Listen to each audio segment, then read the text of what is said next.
네, 안녕하세요. 오늘은 지난번에 환자혁명의 책을 잠깐 읽어드렸는데요. 다시 오늘 또 읽어드리도록 하겠습니다.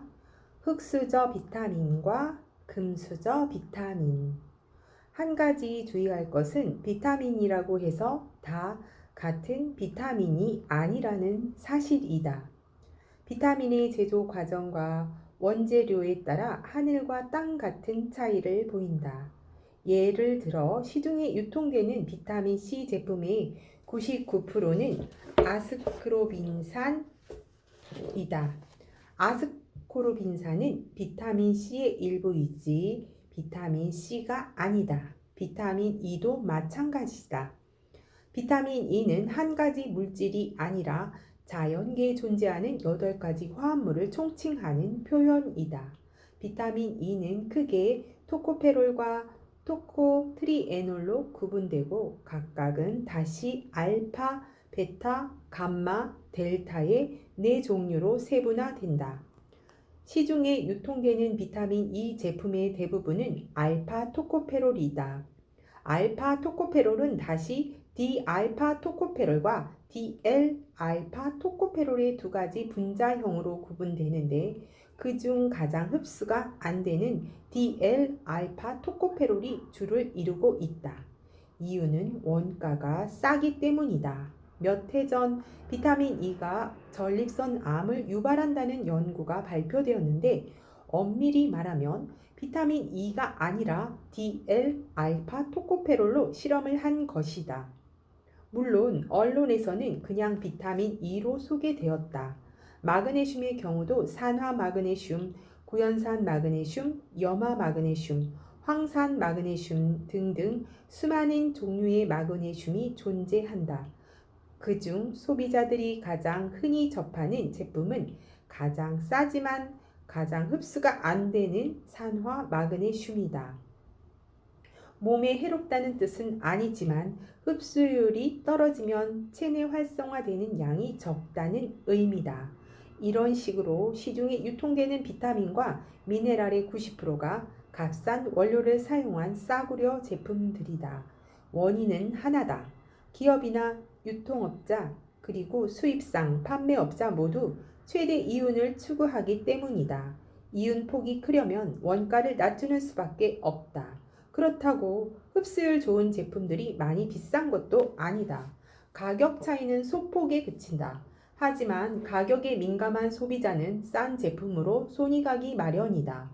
차이를 모르기 때문에 선택은 어렵지 않다. 일반 소비자에게는 다 똑같은 마그네슘이기 때문이다. 그런데 성분 표시를 확인해도 소용없는 경우가 있다. 시중에는 몸에 해로운 제품들이 많아서 안 먹으니만도 못한 경우도 허다하다. 예를 들어 오메가3는 쉽게 산패되는데 산패된 기름은 몸에 해롭다. 그런데 산패의 예방을 고려하지 않고 제조되는 제품들이 있다. 제조 과정에서 이미 산패되는 경우도 있고 유통 과정을 견디지 못하고 산패되는 경우도 흔하다. 건강을 위해 먹은 오메가3가 오히려 심장마비 위험을 증가시킬 수 있다. 싸구려 종합 비타민의 경우 석유 부산물에서 추출한 화학 첨가물도 많이 들어가 위장장애나 알레르기를 일으키기도 한다. 심지어 인공색소, 설탕, 옥수수 전분, 방부제와 같은 어이없는 성분들도 들어가 있다. 특히 어린이 종합 비타민에는 인공색소와 설탕, 감미료의 함량이 더 높다. 정작 비타민과 미네랄 함량은 민망할 정도로 소량인 경우가 많다. 물론 영양소는 음식을 통해 섭취하는 것이 가장 바람직하다. 하지만 현대인의 식습관을 볼 때 오직 음식을 통해 몸이 필요로 하는 충분한 양의 영양소를 섭취한다는 것은 비현실적일 수밖에 없다. 아침에 우유와 토스트를 먹고 점심에 짜장면을 먹고 저녁에 고깃집에서 고기를 구워 먹었다면 충분한 양의 비타민과 미네랄 영양소를 흡수할 기회가 없었다고 보아도 된다.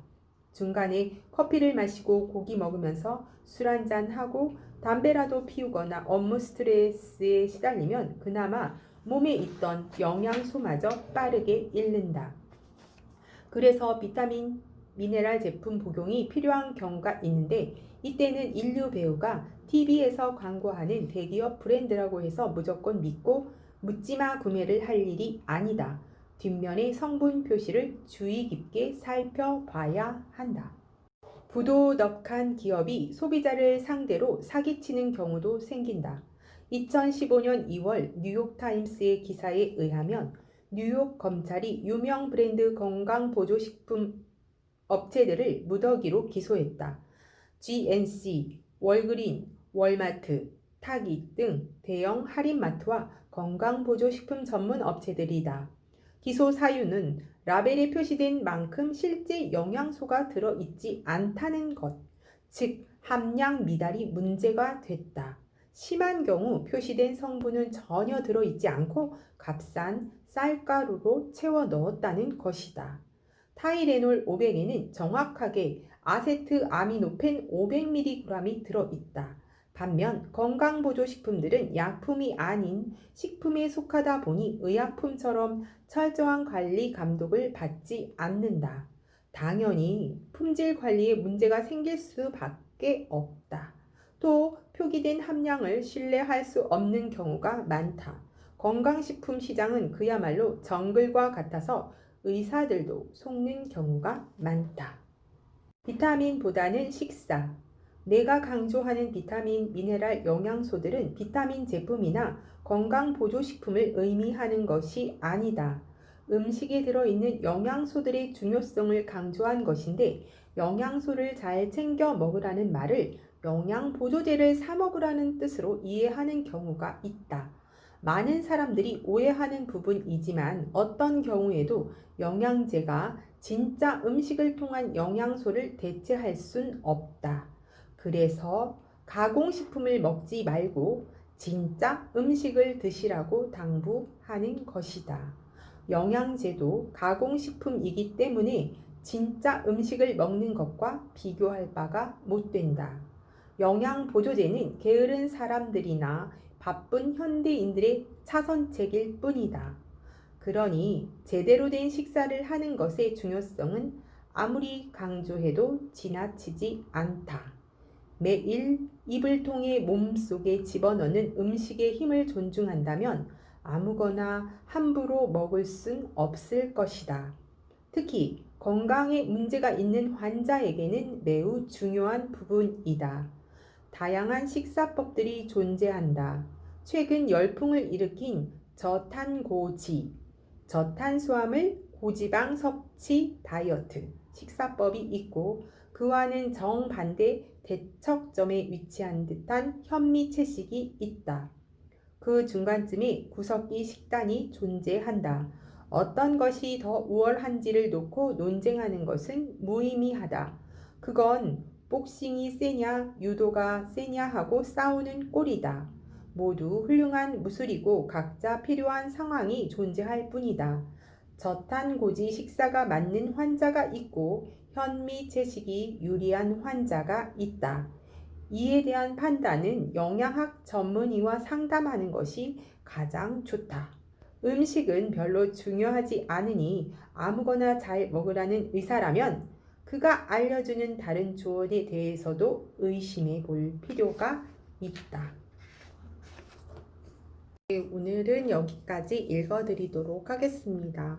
날씨가 화창하고 따뜻해서 좋으네요. 오늘도 즐거운 하루 되세요. 감사합니다.